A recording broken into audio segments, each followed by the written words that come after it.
अल्लाहु अकबर।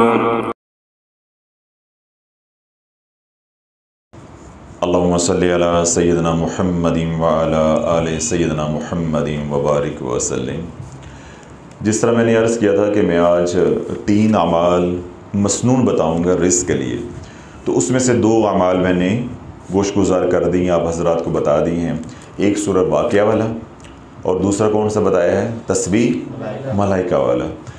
तीसरा अमल जो बता रहा हूँ ये बिलखसूस है तो सबके लिए ही है, लेकिन ये बिलखसूस है कमली चैनल वालों के लिए, क्योंकि जो कमली चैनल वाले लोग हैं वो वज़ाइफ से ताइब हो चुके हैं, तो इसलिए फिर मुझे उनका ज़्यादा ख़याल होता है कि मसाइल तो उनके साथ भी हैं, तो कहीं मसाइल की आजमाइश की वजह से वो दोबारा वज़ाइफ की तरफ ना लौट आएँ। जिस तरह नशा करने वाले लोग जब वो सोबत छोड़ देते हैं तो नशा छूट जाता है, अगर वो दोबारा वो सोबत अख्तियार कर लेते हैं तो डर क्या होता है कि कहीं दोबारा ये नशा ना करना शुरू हो जाए। तो ये अमल है तो सबके लिए, जो करना चाहे वो कर सकता है, लेकिन बिलखसूस ये जो सवाल है या ये अमल है ये कमली चैनल के लिए है जो लोग दुरूद पाक सिर्फ पढ़ रहे हैं, और ये अमल भी दुरूद पाक का है। तबरानी ने इसको रवायत किया है कि हुज़ूर सल्लल्लाहु अलैहि वसल्लम ने इरशाद फरमाया कि जिसने पढ़ा अल्लाहुम्मा सल्लि अला सय्यिदना मुहम्मदिन अब्दिका व रसूलिका व सल्लि अलल मुमिनीना वल मुमिनात वल मुस्लिमीना वल मुस्लिमात, अल्लाह रब्बुल इज़्ज़त उसके यहाँ फ़क्र फाका नहीं रहने देगा। यानी जो शख्स ये चाहता हो कि रिज़्क़ की फरावानी हो, माल की कसरत हो, मेरे पास नेमतें जो हैं वो बेशुमार हों, तो वो दुरूदे सदका को, यानी जो मैं अभी पढ़ रहा था, अल्लाहुम्मा सल्लि अला सय्यिदना मुहम्मदिन अब्दिका व रसूलिका व सल्लि अलल मुमिनीना वल मुमिनात वल मुस्लिमीना वल मुस्लिमात, इस दुरूद पाक को जो कसरत के साथ पढ़ेगा अल्लाह रब्बुल इज़्ज़त उसके यहाँ नेमतों की कसरत कर देगा। जो इस दुरूद पाक को कसरत के साथ पढ़ेगा अल्लाह रब्बुल इज़्ज़त उसके यहाँ माल की कसरत कर देगा। अब इस दुरूद पाक को जो बुज़ुर्गान दीन ने आज़माया पढ़कर या उनका मुशाहिदा है, वो तरीका मैं आपको बता देता हूँ। उस तरीके के साथ पढ़ेंगे तो इंशाअल्लाह फिर नफ़ा ज़्यादा होगा। एक तो ये है कि इसकी तादाद 1000 मरतबा रोज़ाना है। आप 500 मरतबा सुबह कर लें, 500 मरतबा शाम कर लें, या आप ये कर लें हर नमाज के बाद 200 मरतबा कर लें, वो आपके ऊपर है। लेकिन 1000 मरतबा हर सूरत में ये तादाद मुकम्मल होनी चाहिए। जब ये दुरूद पाक पढ़ना शुरू करें तो इसके अव्वल व आखिर दुरूद इब्राहीम पढ़ें। मिसाल के तौर पे इस वक्त आप बाद नमाज मगरिब अब ये दुरूद पाक पढ़ते हैं, 2 तस्बीहें आपने पढ़नी है, 200 बार पढ़ना है आपने, तो आप क्या करेंगे, अव्वल व आखिर 3 बार 5 बार या 1 बार जितना आसानी है दुरूद इब्राहीम पढ़ लें। दरमियान में आप दुरूद सदका पढ़ेंगे। और अगर आप कहते हैं जी मैं एक ही नशिस्त में पढ़ूंगा बैठ के, तो तब भी ठीक है, जिसको एक नशिस्त में पढ़ना आसान है वो एक नशिस्त में पढ़ ले।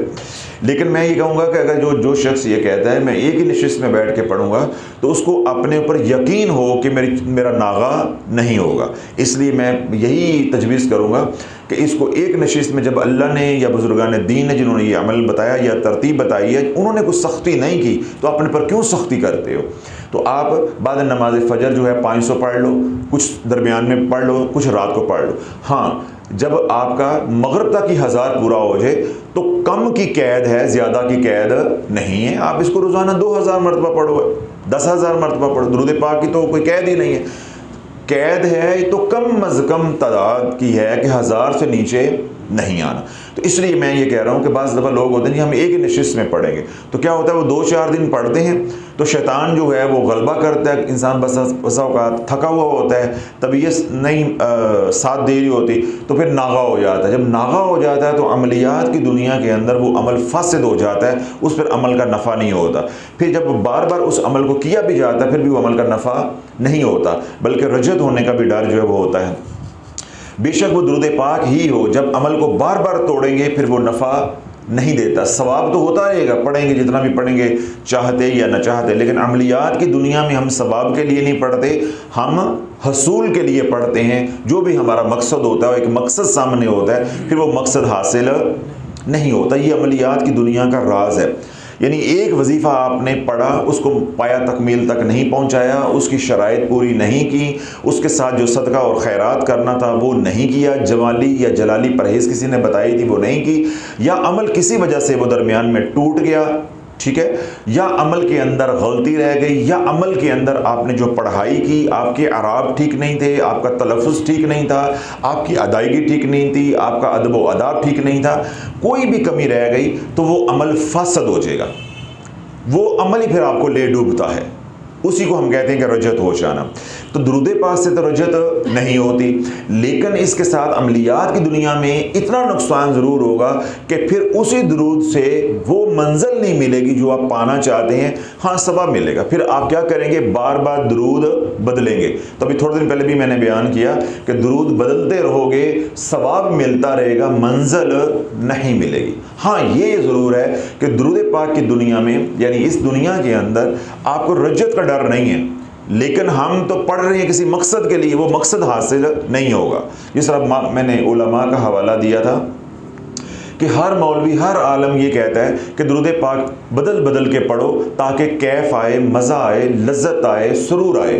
तो हम सुरूर के लिए तो पढ़ ही नहीं रहे, कैफ के लिए तो पढ़ ही नहीं रहे, हम तो पढ़ रहे हैं रोकड़े के लिए। तो मैं जो बात करता हूँ वो अमलियात की दुनिया की है। तो लोग ये बात अक्सर जो नहीं समझते कि हज़रत साहब सीखे बदल के पढ़ें तो मज़ा बहुत आता है। भाई मज़ा लेना है तो फिर माल ना लो, फिर मज़े लो। तो तुम पढ़ रहे हो माल के लिए, तो माल के लिए एक ही सीगा होना ज़रूरी है ताकि उसकी तासीर आए। तो जब अल्लाह के नबी अलैहिस्सलाम ने माल के लिए तमाम दुरूद पाक के जितने भी सीगे हैं सब के साथ रिस्क बढ़ता है क्योंकि ज़िक्र जमाली है। लेकिन जो अल्लाह के नबी अलैहिस्सलाम ने ख़ुद तलकीन फरमाया है माल के लिए, रोज़ी की फरावानी के लिए इस दुरूद पाक, वो ये है जिसको हम दुरूद सदका कहते हैं। अल्लाहुम्मा सल्लि अला सय्यिदिना मुहम्मदिन अब्दिका व रसूलिका व सल्लि अलल मुमिनीना वल मुमिनात वल मुस्लिमीना वल मुस्लिमात। फिर दुरूद सदका के बारे में अल्लाह के नबी अलैहिस्सलाम ने इरशाद फरमाया कि जिसके पास अल्लाह की राह में खर्च करने को कुछ ना हो वो दुरूद सदका पढ़े, ये बेहतरीन सदक़े का नेमुल बदल है। तो इसलिए मैंने सफ़र के अंदर कमोपेश 3 बयान किए हैं। वो हज़रात जो कहते हैं कि हम माली तंगदस्ती का हज़रत साहब शिकार हैं, हमारे पास तो खाने को रोटी नहीं है तो हम सदका कहाँ से करें। तो भाई तुम्हारा हाल भी नबी अलैहिस्सलाम ने बताया है। अब ये तुम्हारी बदबख्ती है कि तुम माल भी खर्च ना करो, खजूर की गुठली भी ना दो और दुरूद सदका भी ना पढ़ो। माली तंगदस्ती है, ज़ुबान को फालिज तो नहीं हो गया, तो कोई बहाना, कोई उज़र आपके पास नहीं है। अगर वाकई अल्लाह ना करे ऐसी माली तंगदस्ती है कि आप थोड़ा बहुत भी सदका खैरात नहीं कर सकते तो कम अज़ कम दुरूद सदका पढ़ते रहो। वगरना अल्लाह वालों, जो माली तंगदस्ती का बेहतरीन इलाज है, बेहतरीन इलाज है, बेहतरीन इलाज है, मुजर्रब इलाज है, वो सदका है। हम किधर लगे हुए हैं? वज़ाइफ पे। मौला अली इमामुल औलिया फरमाते हैं कि जब तुम्हारे पास माली तंगदस्ती हो, जाग रहे हैं, जब तुम्हारे पास माली तंगदस्ती हो, अल्लाह से तिजारत कर लिया करो, अल्लाह से तिजारत कर लिया करो। यानी जब आप देखो कि मेरे माल के अंदर तंगी आ रही है, रिस्क की तंगी आ रही है, मेरी ज़रूरतें हैं ज़्यादा और आमदन है कम, ज़रूरतें पूरी नहीं हो रही, तो थोड़ा सा अपना हाथ कुशादा कर लिया करो, खैरात किया करो, अल्लाह तुम्हारे माल को बढ़ा देगा। और हमारी नफ्सियात क्या है कि जिन दिनों में माल की तंगी आ रही हो तो हम क्या करते हैं, हाथ कुशादा भी हो तो हाथ तंग कर लेते हैं कि हमारी अपनी ज़रूरतें नहीं पूरी हो रही तो अल्लाह के नाम पे दे दे, तुझे दे दे। तो मौला अली ने क्या तलकीन फरमाया कि जब दिन दिनों में आप देखो कि माल की तंगी आ रही है तो अल्लाह के साथ तिजारत करो तो अल्लाह माल को बढ़ा देगा। सबसे अफजल अमल ये है। और साथ आप दुरूद पाक पढ़ो, ये वाला दुरूद सदका, अल्लाहुम्मा सल्लि अला सय्यिदिना मुहम्मदिन अब्दिका व रसूलिका व सल्लि अलल मुमिनीना वल मुमिनात वल मुस्लिमीना वल मुस्लिमात। तो अल्लाह इंशाअल्लाह अज़ीज़, जो माली तंगदस्ती में लोग मुब्तला हैं, परेशान हैं आज के हालात की वजह से, अल्लाह रब्बुल इज़्ज़त उनकी परेशानी को दूर अता फरमा देगा। तो इसकी तादाद कितनी पढ़नी है? कम अज़ कम 1000 रोज़ाना, ज़्यादा जितनी भी पढ़ लें उस पर सवाब ही सवाब है, कोई पाबंदी नहीं, कोई रोक टोक नहीं। एक बात। दूसरी और आखिरी बात यह है कि जब दुरूद सदका पढ़ना है रिज़्क़ के लिए, तो इस दौर में दुरूद सदका रिज़्क़ के लिए जब पढ़ेंगे तो वो तब नफ़ा देगा जब इस्तिग़फ़ार साथ जोड़ेंगे।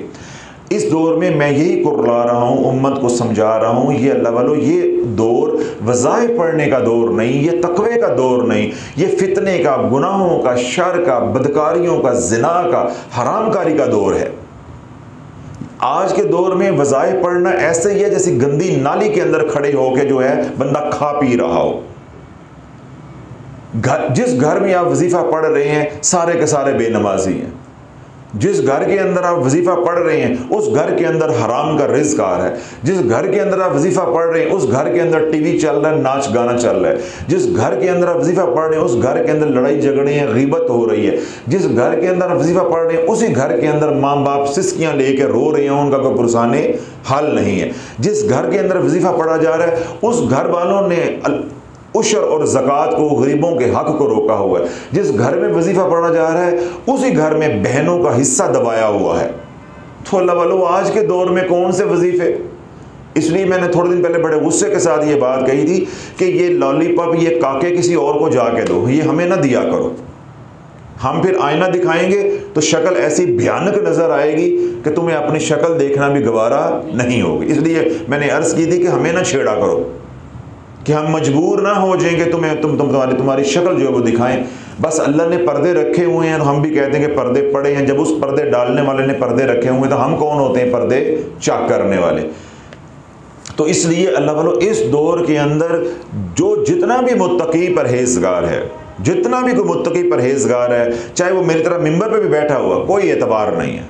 ये कहता हूँ कि नहीं कहता कि कोई एतबार नहीं है। यहाँ तक सख्त अल्फाज के अंदर कहता हूँ, सकी माँ पे भी एतबार ना करो। जो मामला सामने आंखों के से पे नज़र आ रहा है देख के करो, एतबार ना करो, देख के करो।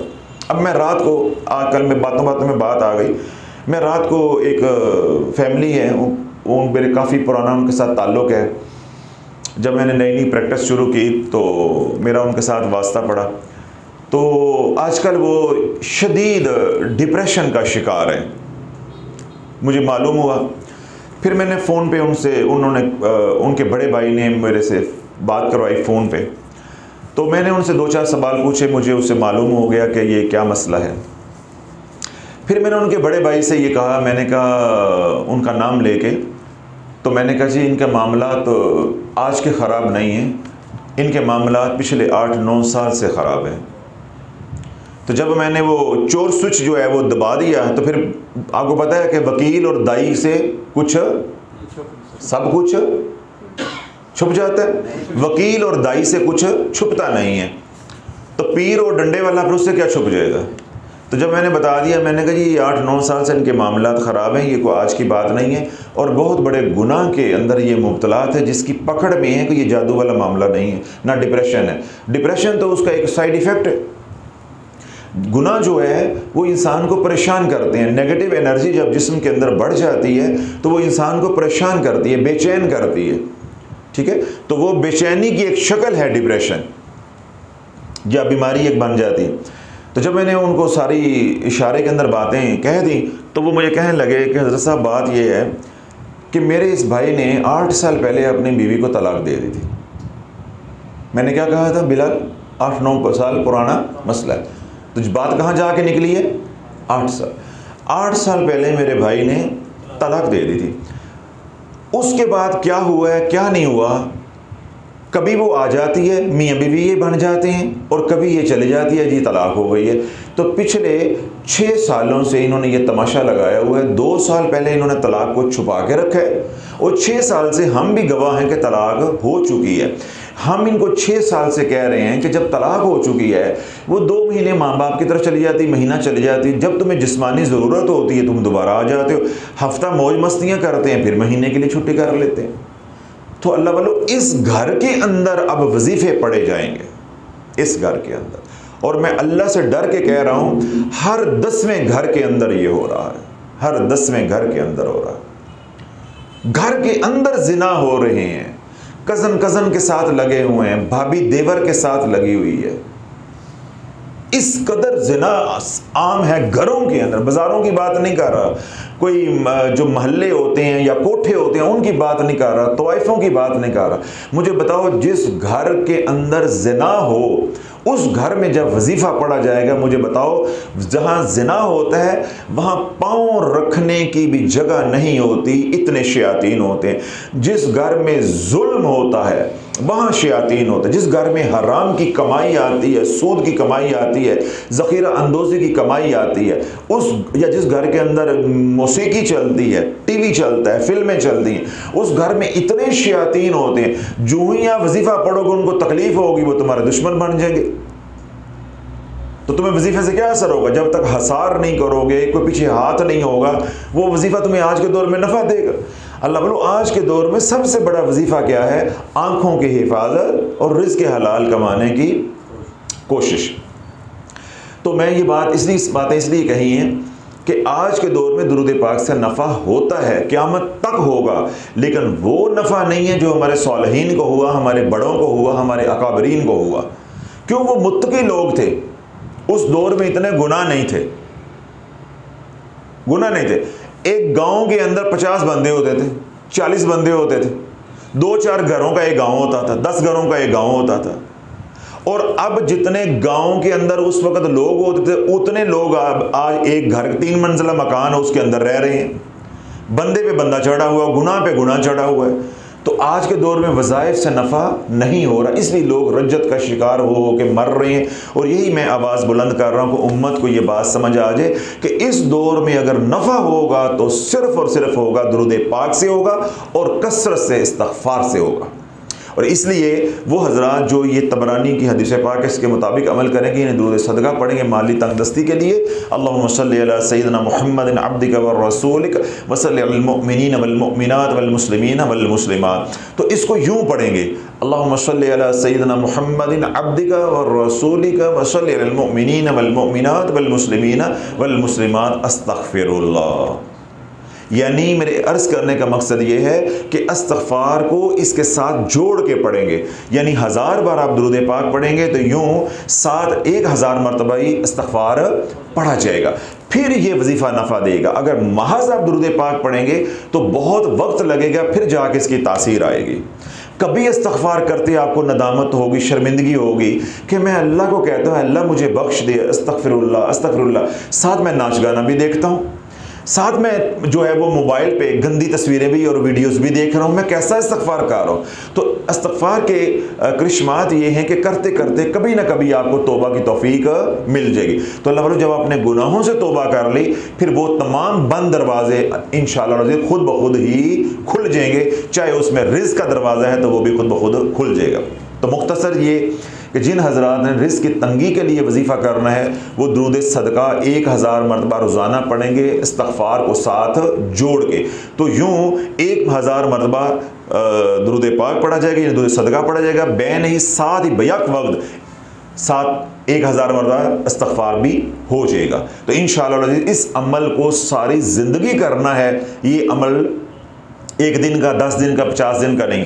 जब अल्लाह रब्बुल इज़्ज़त आपके माली हालात जो है वो दुरुस्त फरमा दे तो फिर हजूर की मोहब्बत में, हजूर के प्यार में जो है वो दुरूद पाक पढ़ते रहो, ताकि आइंदा को मसला हो ही ना। फिर वही बात होगी, सैयदना हुज़ैफ़ा रज़ी अल्लाह तआला अन्हु का कौल मुबारक है कि जिसने दुरूद पाक पढ़ा, दुरूद पाक उसको भी रंग देगा, उसकी औलाद को भी रंग देगा, उसकी औलाद की औलाद को भी रंग देगा।